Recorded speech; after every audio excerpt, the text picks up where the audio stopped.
Yo, what's going on, family? Welcome to a brand new episode of Tariq Radio. I am your gracious host. My name is Tariq Nasheed. Glad to have y'all tuning in, ready to chop up some great game as we do on every week. I am back from Miami. I was in Miami this week, but I am back and I'm here, and we're going to have some real good conversation popping. I don't think I'm going to take calls today. I really just want to chop it up with the family. But let everybody know on Twitter, Instagram, Facebook, all that good stuff that we're live right now, ladies and gentlemen. What we're going to do, we're going to take a real quick commercial break, and we will be right back after these messages, ladies and gentlemen. So don't you move a muscle. Here we go. Learn the truth about the game by joining dating and life coach Mr. Locario and Miles Cunningham live in New York City on Saturday, April 14th at the NYC Seminar and Conference Center for the Truth About the Game seminar. In this seminar, Mr. Locario will teach you exactly what you need to know to be successful with women. Space is extremely limited, so purchase your tickets today at MrLocario.com. That's MrLocario.com. MrLocario.com. Yo, what's up, family? Go out right now and get the brand new single from Poetry entitled Get Right. Now, Get Right is available right now on iTunes, Spotify, Tidal, and all digital platforms. Follow Poetry at Poetry the God on Instagram right now. All songs are mixed and mastered by my people over at LegendaryMix.com. So be sure to get the single Get Right right now, available right now. What up, everybody? It's your boy, Crispy, everybody. And I got a brand new video game app out right now, everybody. It's called Crispy's Biscuits, everybody. And you can get the Crispy's Biscuits app right now on the iPhone Apple Store, everybody. And you can also get it on the Google Play Store, everybody. As a matter of fact, everybody, it was the #1 game on Google Play all last week, everybody. The game is so exciting, everybody. There's 10 levels you can help me get through, everybody, where I'm dodging bottles of lotion, everybody. I'm dodging hair clippers, everybody. And I'm dodging taco meat, everybody. So get the Crispy's Biscuits game right now, everybody, at crispysbiscuits.com, everybody. Now I'm about to do my coon laugh, everybody.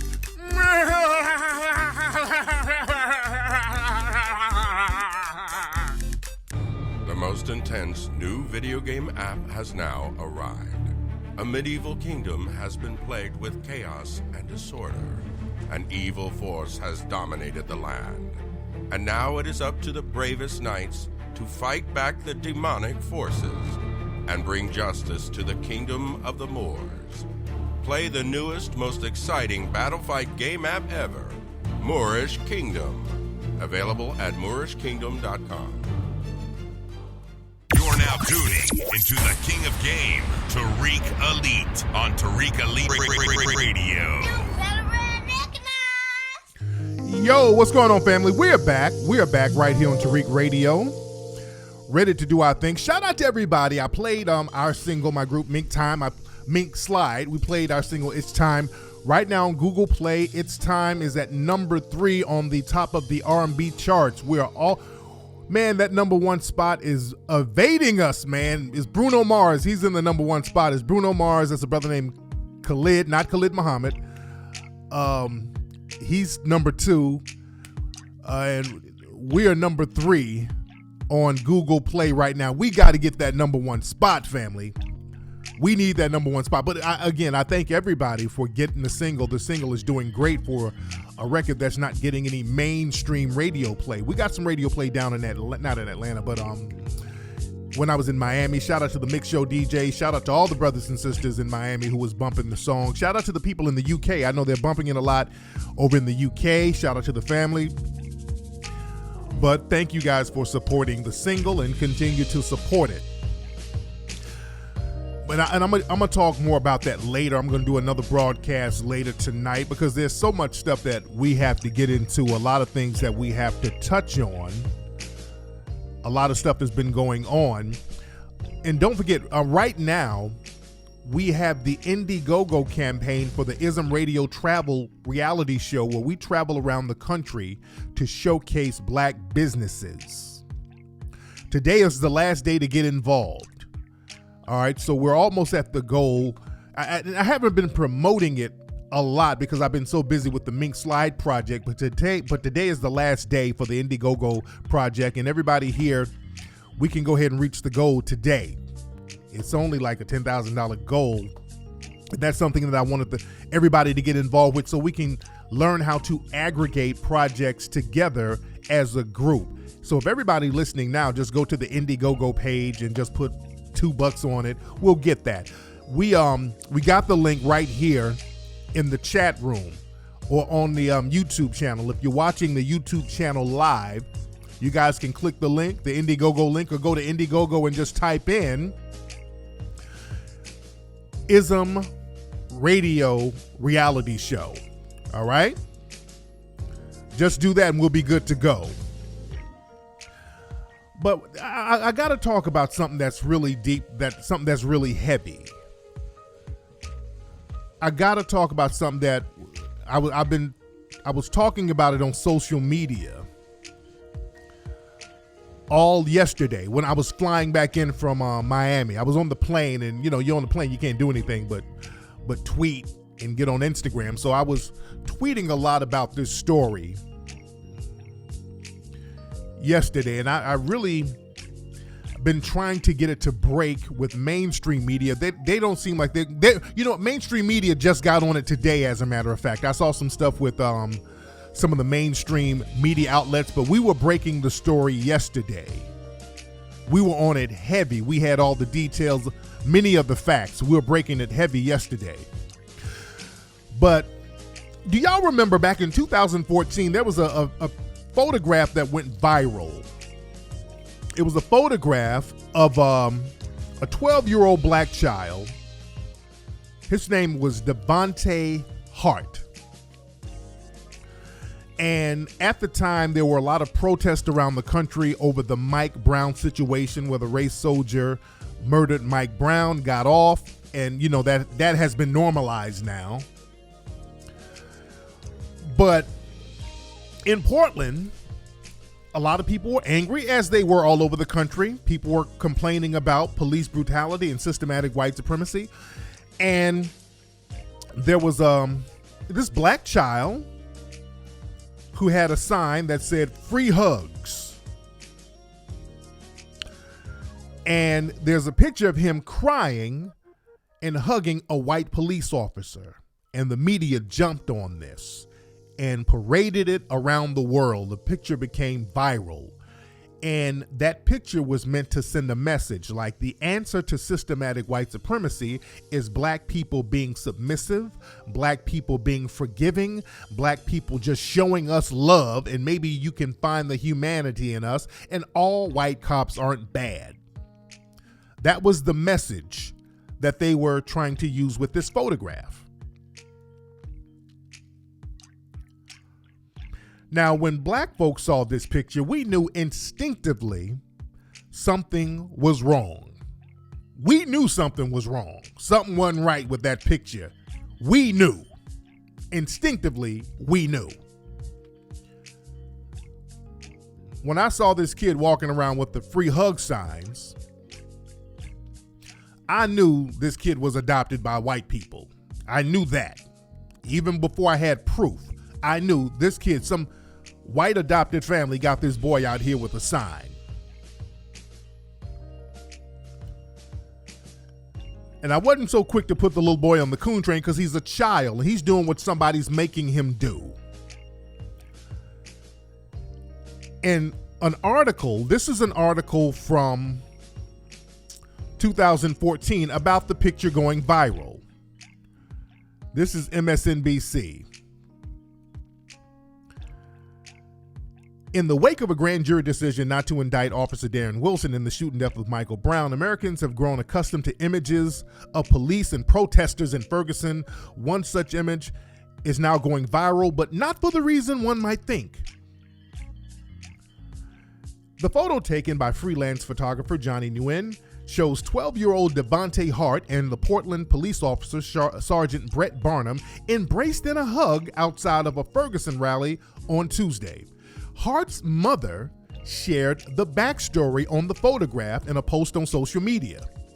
She explained that she and Hart went downtown Portland with the intention of spreading love, kindness, and to remind all people that they matter in this world. Look at the clues there. So these white adopted parents of this kid, they were already on some all lives matter. They were on some all lives matter shit. You see that? So this kid was adopted by 2 white lesbian females. Those were his parents. And there were a lot of clues here. There's another story about that same picture being photographed where the police officer said that he gave his version of it because they keep trying to spin the story into a positive black forgiveness tale. They've been trying to spin this story left and right. But the officer said, in the middle of the block, hundreds of protesters listened to speeches about the relationship between police and black residents. The boy was trembling with tears running down his eyes. Barnum, the police officer, noticed Hart looking upset at the rally, and he motioned for Hart to come over to his motorcycle. The officer asked his name, shook his hand, asked where he went to school, and the officer saw the sign and said, "Hey, can I get a hug too?" So why was the boy trembling? Why was the boy was already crying before the photograph. The boy was already crying before he took the photograph. Understand that. They make it seem like white daddy gave this boy an embrace and he was so moved by the humanity of white daddy, the boy burst out in tears. That's not what happened. This boy was already crying. He was already trembling before he hugged the officer. That's why the officer went over to him, because the officers said, "What's wrong with this fucking kid?" Then the mother came up with this whole backstory like, well, oh yeah, he's just so emotional over the way black people are treated, and the boy couldn't really say nothing. The boy is using his eyes for help, like, help, I'm in trouble, help me. This kid was crying for help. This poor child was crying for help. I want y'all to notice the way this kid is dressed. He had on these real big bulky clothes to hide the fact that he was very, very skinny and thin. He was unusually thin. But they were forcing this kid to walk around with these free hug signs, and this boy was looking to people to help him. That's why he was crying. Because these women who adopted him, these white women, they were abusing this boy. A story came out this week. Up there, I think they lived in Oregon. But child services had been called to the house of these white women lesbians, white supremacist female lesbians. Child protective custody services, they've been called to their house a couple of times because these women had a bunch of adopted black kids. They had a bunch of kids. They had about 4 or 5 black children that they adopted. Always look at that as a red flag. See, black folks got this thing that white mommy and white daddy, they're adopting you because of the kindness in their hearts. Let me tell y'all something.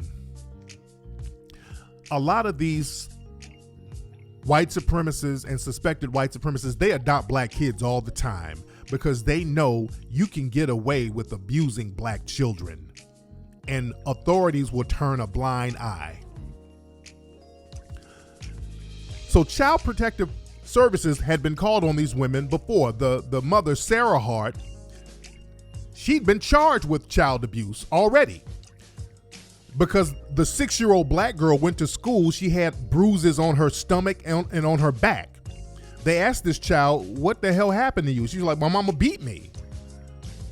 So the mother, the white lady, was charged. The little girl said the woman would bend her over a tub and beat her and do all types of crazy shit.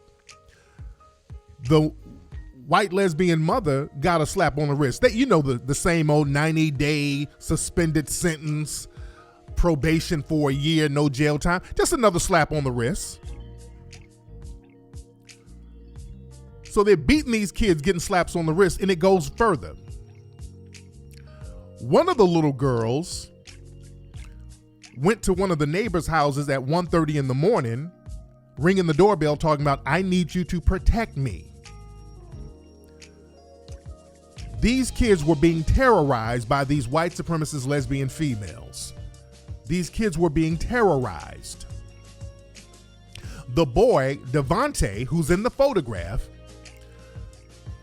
he too went to some of the neighbors' homes, telling them, and this was recently, he went to the neighbor's house and said, hey, look, they're not feeding me over here. They're starving me.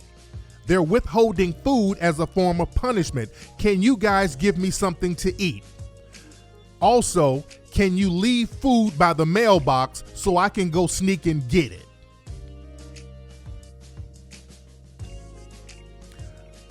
They had a torture chamber in there for these fucking kids.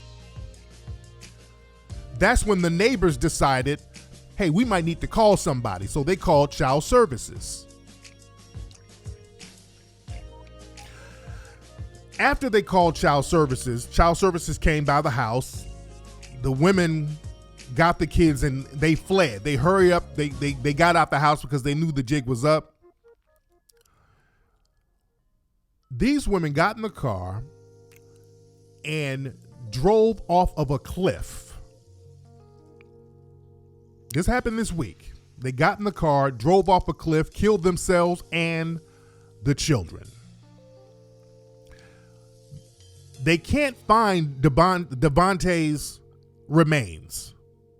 They cannot find his remains. They found some of the other kids' remains over the cliff, but some of the other kids are missing. They don't know where they are. Were those kids killed before or after these women ran over the cliff? That was a murder-suicide. And do you know the authorities there are still trying to cape for these women?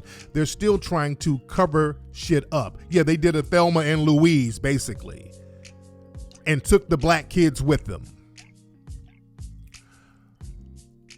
Some people are saying, I hope he ran away too, but it doesn't look like it. Those women, those demonic white supremacist pieces of garbage, most likely kill those children beforehand. I don't know. I hope they got away, but it doesn't look like it.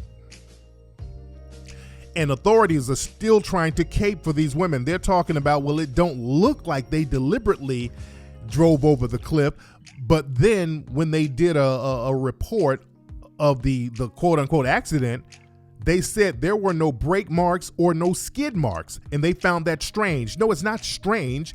That means that they weren't trying to stop. That means they deliberately went over the cliff. Instinctively, if your car is about to veer off the road, you will instinctively hit the brakes. That's your instinct if you're not trying to run off the road. Even if you're not trying, even if you're not thinking, instinctively you will hit the brakes. They didn't even hit the brakes, meaning that they deliberately drove over the fucking cliff. And they're still trying to cape for these women. That was a murder-suicide, nothing more, nothing less. But again, white supremacy, they always look out for each other. When black people are being harmed, you always got to cape for the white supremacists. This is why I've been posting all types of findings and stuff on social media early before they start erasing stuff. Whenever you see cases like this, when the white supremacists are acting a fool, get all the information up, all the early information, get it and post it. You got to get the information and post it real fast before they start doing the cover up, before they start erasing shit and lying, because that's what they're doing for these white supremacist females. They're trying to start erasing shit and lying. So nobody will be held accountable for calling child services and child services not doing anything, for the woman getting arrested, getting a slap on the wrist, and the judicial system not doing anything about it. So when you look back at images of these children with these demonic white supremacist lesbian females, you can see something was going on. They were all skinny, especially Devontae. He was skinny. There's pictures of him with the white mother, quote unquote, with her arm around him and his fists are clenched up. He's in a defensive mode. Family, a lot of these children are crying for help. Now, some people will say, well, how come they had to be adopted in the first place? How come the black family didn't take care of them? Well, the black family, they're still under a system of white supremacy, so they're in a system where many times they can't take care of the kids. Also, a lot of times these kids who get put into group homes and get put out there for adoption, a lot of times the family, the black family, are not giving them up. The black family, somebody in this family might have did something and the child was taken away. It's very easy for children to get taken away from black families. So no telling what happened, but it's very easy for black children to get taken from their black families if child protective custody is called. But it's very difficult for them to do anything when it comes to a white supremacist family raising a black child and abusing them. They turn a blind eye. So that's the major difference. Black folks, your kids will get taken away the minute child protective custody people get called. These white supremacists, they be beating these kids and raping them for years, and the CPS comes over and turns a blind eye. They let all types of shit go on with these kids and act like nothing is happening. That's why they adopt these black kids, because they know they can get away with harming them and nothing is going to happen.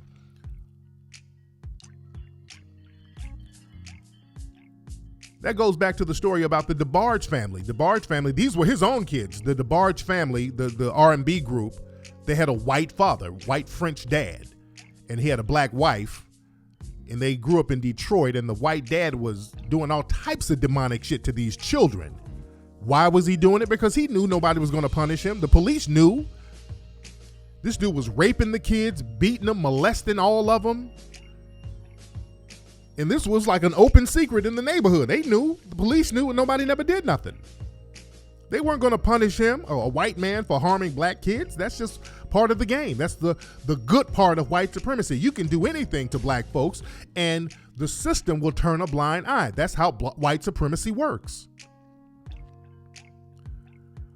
But black folks, don't think that laying up under white mommy and white daddy is going to be some free ticket where you just gonna live comfortably so you can get away from the black family. A lot of times you jumping out the water right into the frying pan.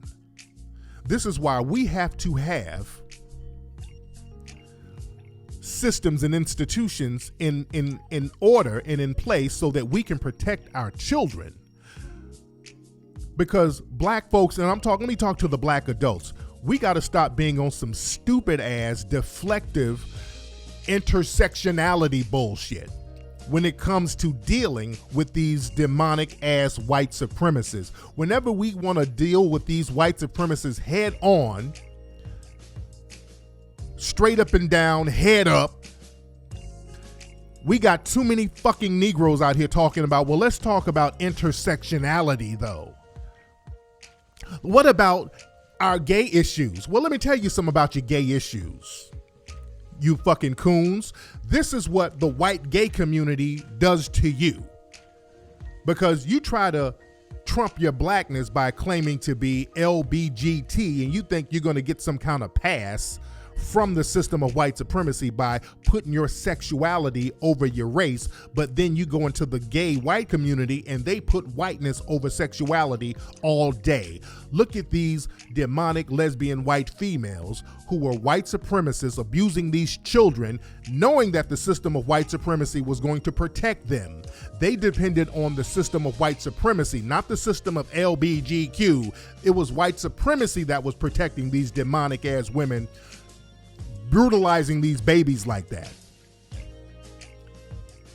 And y'all dumbasses up here talking about, well, let's talk about LGBT issues. And y'all got the Milos out here who's team white supremacy and all of these other lesbian female police officers who are beating the shit out of black folks too.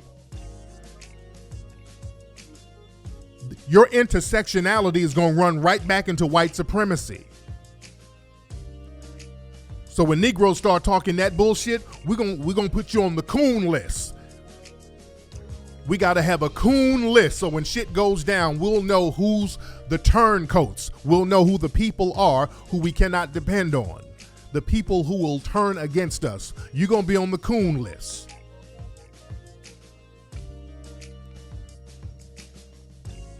Because understand this, a lot of these white supremacists, they have no problem adopting black kids. They don't give a shit. That's like their pet. That's like their personal slave. Hell, the governor of Maine, hardcore white supremacist, Paul LePage, he has a black adopted son. This dude is a hardcore white supremacist. Look up Paul LePage. That's the one who was talking about the problem in Maine, the drug problem. Yes, a lot of white people on heroin and drugs, but the real problem is the Negroes, the blacks coming in from New York like Lefty, Shifty, and D-Money. Those are the ones coming up here selling it, and they having sex with the white women. Look that fucker up. He has an adopted black child who's grown now. But look at some of these white women and white people who adopt these black kids. Look at Charlize Theron. She has an adopted black boy who she dresses up as a girl. She got the boy walking around in dresses and ballerina shoes and blonde wigs. Look at Angelina Jolie. She has an adopted black girl, and even her another little white kid, whatever. Those girls dressed up like dudes. So whenever we get around these people in the dominant society and they adopt a black child, all of a sudden the black child is on some gender neutrality bullshit. Gender neutral. You don't. It's always this sexual confusion with the damn child.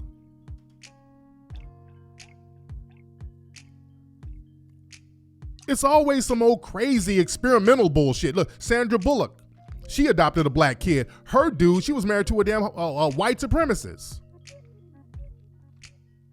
Madonna, she got some black kids. They wearing dresses and tutus and shit. When we get around them, all of a sudden we get all types of this sexual confusion. And some people they were trying to troll earlier. I was pointing this out. Well, they were talking about, well, they're children who choose to do this. Well, how come we choose that when we get around them? How come the children, all of a sudden, the children are being who they are, but the minute you get around some damn suspected white supremacists, all of a sudden the children become gender neutral. All of a sudden they want to be gender neutral. Because that's another thing. Some people will say, well, Charlize Theron's adopted black child, maybe he wanted to dress up in girls' clothes. No, they don't. Children want approval. Children do whatever they're going to do to get approval. They'll do whatever it takes to get approval. That's what children want. They want approval. And if you seem like you are going to approve of them wearing a dress, that's what they will want to do because you are giving them approval. Miss me with that stupid ass bullshit. She wants him to dress in damn girls' clothes, and because he gets approval doing that, he probably says, okay, mom, give me a fucking dress. These are the kind of little demonic mind tricks that they play on our children.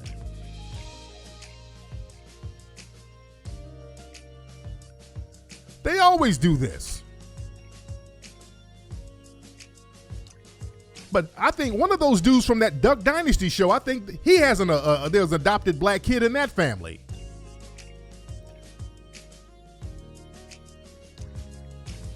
But understand this.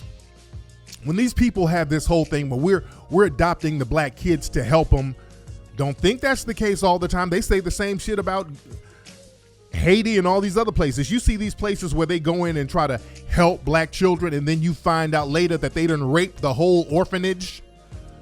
Look at all the rape cases in Haiti with the Red Cross and all of these big organizations. They got whole fucking pedophile rings they get around our children, and they just set it all off because they know even if they get caught, it's going to take years for them to get caught. And even if they do get caught, they ain't going to do nothing to get a slap on the wrist.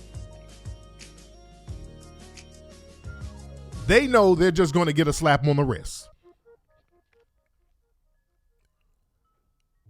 But look at these children when they get around these white supremacist suspects who adopted them. Like the show, I always bring this up, the TV show Black Ink. There's one character on there, her name is Sky. Her son, she had to give him up for adoption because she had him at a very young age, and it was a white family that adopted him, and this boy is crazy. This boy is angry, he is pissed. So no telling what the white folks did to him. No telling what happened with that boy.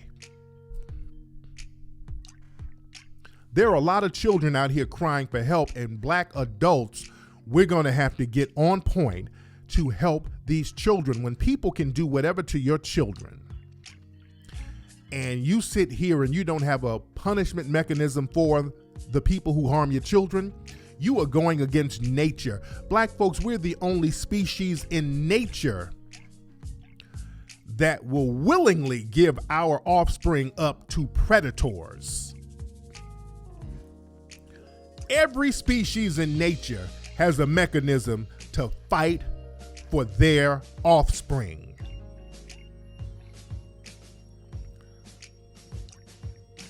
We will willingly give our offspring up to the predators, which are the white supremacists.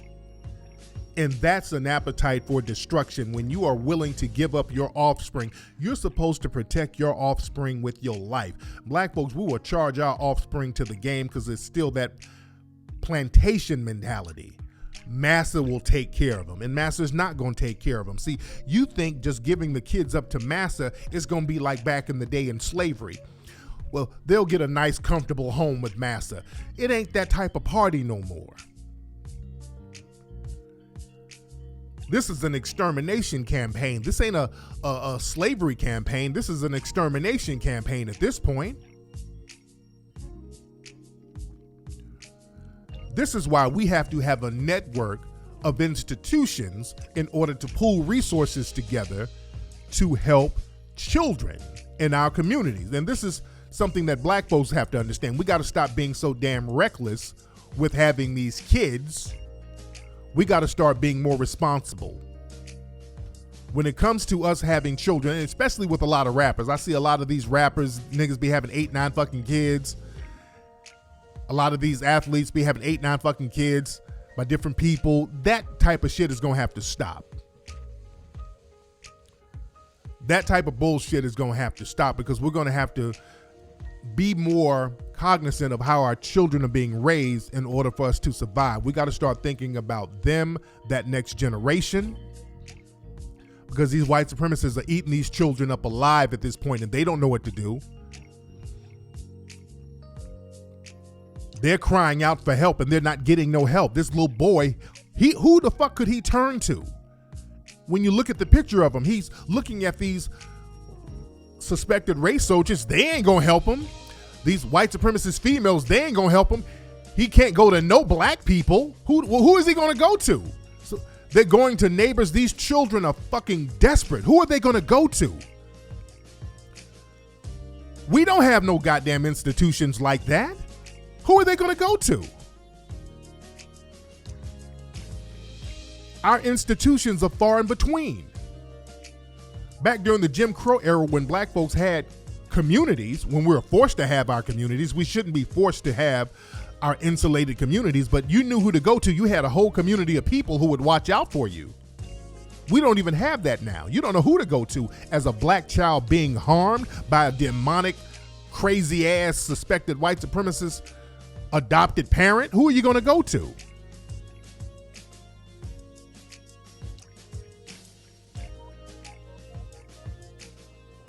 You got to understand this, and I talk about this a lot. During slavery, there was a reason why most of the runaways, if you look at the slave narratives and if you look at the runaway slave ads that were in newspapers, there was a reason why the majority of runaway slaves were the house slaves. Even George Washington, his house slaves got the fuck out of there. The majority of all the runaway slaves were the ones who worked in the house because they had to live right there under these demonic fuckers. And they knew firsthand, they saw up close how demonic and degenerate these people were. And they said, I will risk death before staying up under a roof with these people. While the Negroes in the field are like, ooh, I can't wait to get in the house. The people in the house was like, I can't wait to get the fuck out of here. We can't wait to get out of here. That's why they risked their lives. George Washington, his house slave, this was the president. His house slaves risked their lives getting the fuck away from him and his wife. These white supremacists are more demonic than you can understand. This is why with all this protesting, let me talk to my black folks about this protesting. Black people, and look, I know my brother got killed up there in Sacramento. We need to stop protesting altogether. Who are you protesting to? I know we want to do something. When something happens, when one of us get killed, we want to do something. We think just going outside, walking around in a circle, at least I'm doing something. You're going to have to be more constructive. You're going to have to be more strategic. Who are you protesting to? There's nobody to protest to. Protesting is a complete waste of time. These people know that you're being harmed. Who are you you're trying to find what you're trying to do is find somebody in the dominant white society who has enough humanity to help you. Unfortunately, the white people who do have humanity, who would like to help, can't because the white supremacists are more powerful than them. Those white people who can help you or who want to help you, I can't say the word can, but who would like to help you, they can't because they're not in any position to help you. Do you understand this, black people? I want y'all to really get this in your head. The white people who want to help you, because there's some white people who are human, they got humanity. Unfortunately, these white people are not in any position to do anything for you. They're not in charge of the judicial system. They're not in charge of the police system. They're not in charge of the court system. They're not in charge of the business systems. They're just not. So who are you protesting to? You're just begging the white supremacists for mercy, and you can't beg them for mercy because their whole reason for being is to show you pain, suffering, and malnutrition and everything else. There's nobody to protest to, family. The Roseanne show, Roseanne Barr, she did a reboot of her show where she's playing a Trump supporter, which I think she's a Trump supporter in real life, and the reboot got record ratings. That just shows that these advertisers now, these companies, they are now pandering to the white supremacist crowd because they realize, hey, wait a minute, there's enough white supremacists out here to monetize and make money off of them. So let's just pander to them just like we did in the Jim Crow era. Understand, in the Jim Crow era, that's where the Aunt Jemima pancakes and all that shit started popping off, showing stereotypical images of black people on products to sell them. Aunt Jemima, Uncle Ben, all of these coon caricatures, they use those to sell products.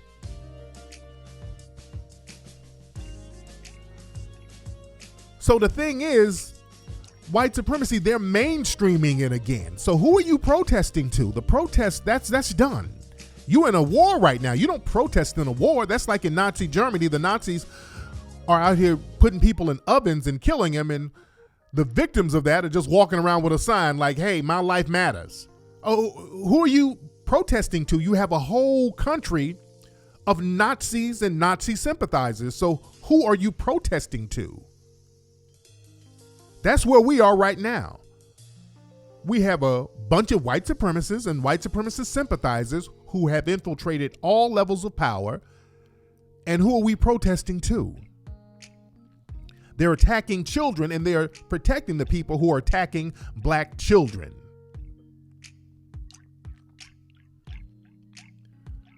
black and non-white. And again, I'm on the whole, I'm still hold your own nuts, but even just non-whites.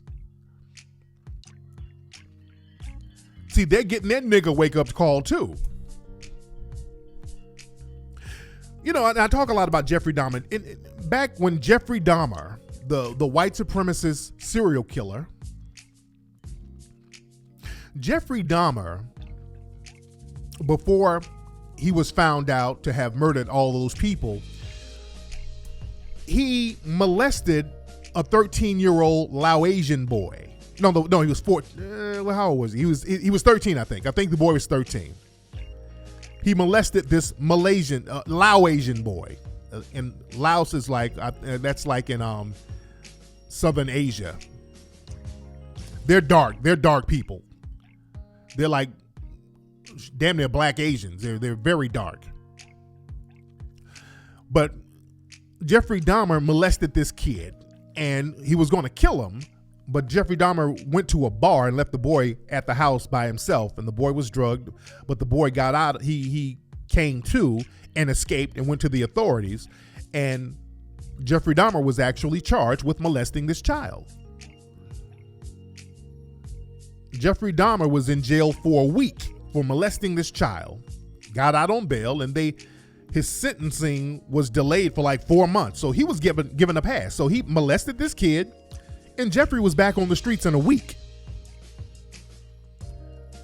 He was back on the streets in a week. Now, sometime later, the boy that he molested, he had a brother. And they have very long names. I can't pronounce the boys' names. But the boy he molested had a younger brother. So I think about a year or so went past, and they didn't recognize who Jeffrey Dahmer was. So Jeffrey lured the brother of the kid he molested. He lured him to his house. Jeffrey lured the other boy to the house. Jeffrey did the same thing. He drugged the boy, raped him, and he was about to kill him. The boy managed to escape because Jeffrey left, and the boy managed to escape. The boy was in the streets naked, butt naked, with his rectum bleeding. 2 17-year-old black girls saw this boy, and they went to help him. It was 2 17-year-old sisters. They got the boy. They knew he was in trouble. They went to the police. They flagged the cop down and said, hey, this boy right here is in trouble. Now, the boy, because he was drugged, he couldn't talk. Because he was so drugged, he couldn't explain what was happening. But the girls knew, hey, this boy is in trouble. You need to help him. Around the same time, Jeffrey Dahmer was looking for the boy. He saw the girls with the boy talking to the cops. So Jeffrey Dahmer went to the police officers and told the police, hey, you know, that boy, that he's not really a boy. That's my lover. That's my gay lover. He's really 19 years old. And that's my lover, and he's drunk, so, you know, we had a lover spat. The officer is a white supremacist named John Balserzak. That was the officer. And Jeffrey Dahmer was talking to this officer saying, hey, man, that's my lover, just give him back to me. The girls were still there, the black girls are telling this officer, hey, we don't trust this. This boy is in trouble, officer. You need to help this boy. I don't believe this guy. The boy is in trouble. The officers didn't believe the girls. They told the girls, hey, why don't y'all just butt out of it? Get on out of here. Just y'all going home somewhere. So the officers dismissed the black girls. Not only did the officers dismiss the black girls, the officers helped take the boy back to Jeffrey Dahmer's house. They literally helped carry this boy inside Jeffrey Dahmer's house. They helped Jeffrey take the boy back to the house. When they got to Jeffrey Dahmer's house, they could smell the rotten flesh of other people Jeffrey killed. And Jeffrey just said, hey, you know, They were like, what's that smell, buddy? They're like, oh, you know, my refrigerator, man, I got some food spoiling. Oh, okay, that makes sense. They even saw pictures laying around of Jeffrey Dahmer with other young boys that he molested. They ignored the pictures. They were like, okay, you two lovers have at it. You know, sorry to inconvenience you, sir. Y'all have a good day. The police didn't even bother to run Jeffrey Dahmer's ID. If they ran Jeffrey Dahmer's ID, they would have saw that he was a convicted pedophile. That would have came up. They didn't even bother. This is how the white privilege works. They kept giving Jeffrey Dahmer a pass. So Jeffrey took that boy back in the house with the help of the police. The white police help him bring this boy, this dark-skinned, non-white child, in the house after he escaped. Once he got back in there, Jeffrey Dahmer drugged him some more, raped him some more, dismembered his body after he killed him and strangled him, chopped his body up and ate him.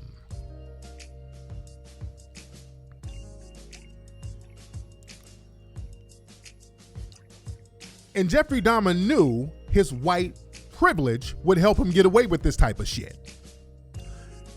Now here's the kicker. He killed the boy, killed him, dismembered him.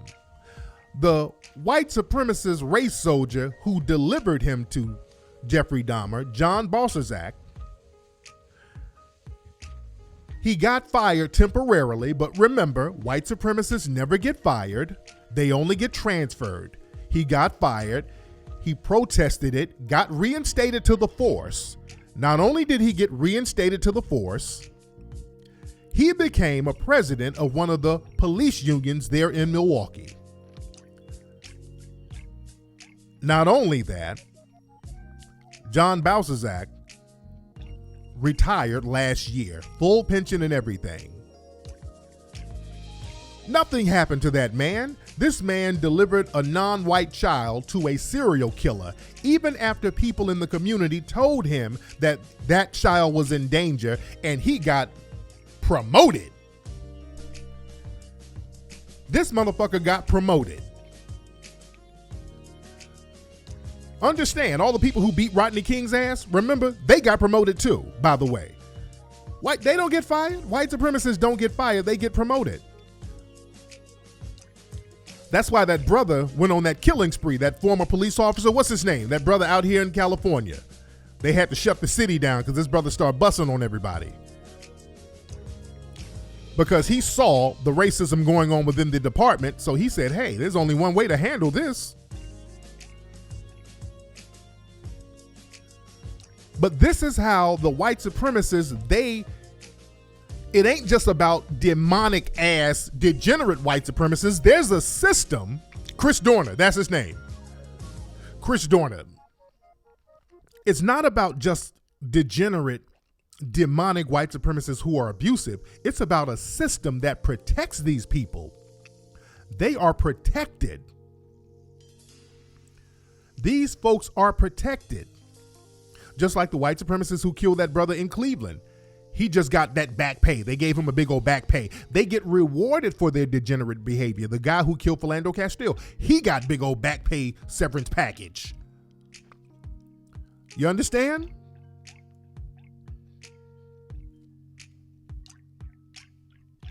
This is why, family, we got to have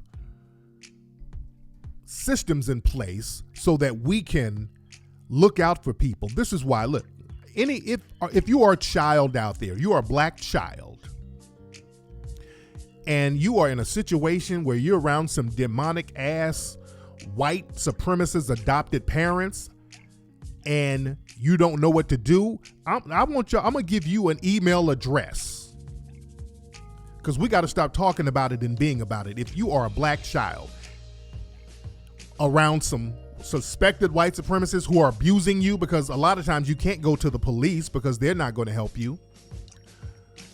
If you are a black child, no matter what age, I want you to email. I have a special email for you. You reach out to me. I will do everything I can to make sure you are all right. you email me at tariqtime818@gmail.com. TARIQTIME818@gmail.com. If anything is happening to you, this kid up here, when I look at his picture of Devontae Hart just begging for help, you can see in his eyes, he's begging for goddamn help, begging these cops for help. He can't articulate it. He can't say it. He don't know what to do. This kid was begging for fucking help, and nobody would help him. I'm going to say it again. If you are a child, anywhere, I don't care where you are, and you are up under some demonic ass white supremacists, and you are afraid to go to the authorities because they're a bunch of white supremacists too, email me. I'm going to give it to you again. TariqTime818@gmail.com. I will guarantee I will get some help to you. You starving or whatever, they ain't feeding you, I will make sure you get the help you need. No matter where you are, we will not let you suffer. All of the old folks out here ain't coons. I will make sure you get whatever you need. I will personally make sure, out of my own fucking pocket. You shouldn't have to sneak to neighbors' homes looking for food. I will make sure you personally get what you need. With that being said, you old ass fucking niggas, don't email me pretending to be no fucking kid. Don't play games. Don't find a damn baby picture of somebody and be like, hey, look, man, I'm 8 years old and I'm hungry. Send me $200. Don't do no stupid shit like that. That's another problem. Because when we trying to help people in the community, it's always motherfuckers who want to come in and finesse. Let's cut that stupid shit out. Just like that nigga over at Howard University, people trying to get student. Did y'all hear about this shit? This dude, kids trying to get student loans at Howard University. Some little old moist ass sassy nigga at Howard University finessing the damn student loan money. This nigga's getting the student loan money, putting it in his account, and he's out here flossing and taking pictures in designer clothes and Gucci bags and shit. And telling people, hey, ooh, man, you know, we ain't got no money for you here. But he's getting the money sent to him. See, we got this whole thing where we want to finesse other black folks who need the resources. Let's cut that shit out. So he can flex on the gram and all that old sucker shit. No, cut that shit out. This dude, this nigga finessed like $500,000 almost. Trying to get the bag and taking the money. No, stop that sucker shit. Cut all that shit out. Yeah, Tyrone. This old moist nigga with some old burlap Prada pants and Gucci slippers and shit. With his ass tooted up on yachts. Come on, man. We got to cut that out. And people out here struggling to get their little student loan money. We got to cut all that out. We got to stop all that. Yeah, if you're going to finesse some other races of people. Shit. Finesse them. Don't finesse other black folks. Damn. Don't finesse nobody for that case. But damn, definitely not no other damn black people. So you can floss on the damn gram. But this is one of the reasons why I want to go around the country and network with black businesses so that we'll just get on the same page. It's important for us to have a network of black businesses so we know who's who, so we can vibe. Like when I was down in Miami, I'm networking with different black businesses. Shout out to my brother Johnny over at Crabman 305, chopping it up with these brothers, seeing how they're doing it. I love that type of thing, networking with other black business owners. We don't understand how important that is. Because when you network with other black business owners, you guys can aggregate your resources and help people within certain communities, and you can have almost an underground railroad. That's how Hollywood got started. You had a bunch of people who were Jewish immigrants who were marginalized by the dominant society, so they connected with each other who were business owners, and they created a whole industry, and they looked out for each other. See, we're supposed to have a system like that. We're supposed to have a system like that.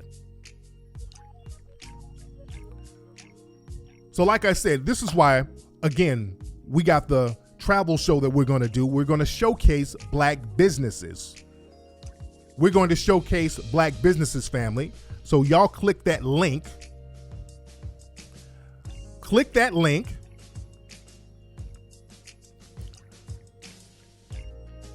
And support the ISM Radio Travel Reality Show so we can network with different businesses out here. The link is below here. We only have a few hours to do it because the campaign ends later on today. But go to Indiegogo. Go to Indiegogo and click or go to or type in ISM Radio Travel Reality Show and become a part of that, what we're doing. And again, I'm going to give the email out again. If you are a child, if you're in a situation where some white supremacists, adopted parents are abusing you, you need to email me, TariqTime818@gmail.com. So we can make sure you will be all right. Because I know the law enforcement, most likely they are not going to help you. They're going to side with your captors. And that's how I look at them. And I say black kids who are in situations where you have suspected white supremacist overseers, because if you got black parents, you can just call the police on them. They'll come right away. But black children in these white supremacist households, a lot of times you're just stuck. So we got to have our own alternative network where we look out for each other. That's just how we got to do it. We got to go old school with it. Anyway, y'all, let me get up out of here. Thank you guys for tuning in. I'm going to do another show, a live YouTube broadcast, probably later on tonight, because there's some other stuff I want to talk about. I want to talk about some more stuff that went down in Miami. I just had to talk about this because this was heavy on my heart just all last night and all day. I really wanted to talk about this because this killed me inside, seeing our black children getting harmed by these demonic alt-lice creatures. That really burned me. But anyway, man, I'm out of here, man. Again, go to the Indiegogo page, click the link below. Indiegogo, get involved with the ISM Radio Travel Show. Everybody who's it's like 2,000 people here now. Everybody put $2 on it. Shit, that's all you got to do. Put $2 on it. It'll take you, 3 minutes to do that. And you guys be good. Also, go to hiddencolorsfilm.com. Go to 1804movie.com to get those DVDs. Learn who you are. Learn that game. All right, I'm going to talk to you guys later on, and y'all follow me on Twitter and Instagram. Twitter at Tariq Nasheed, Instagram at Tariq Elite. I'm going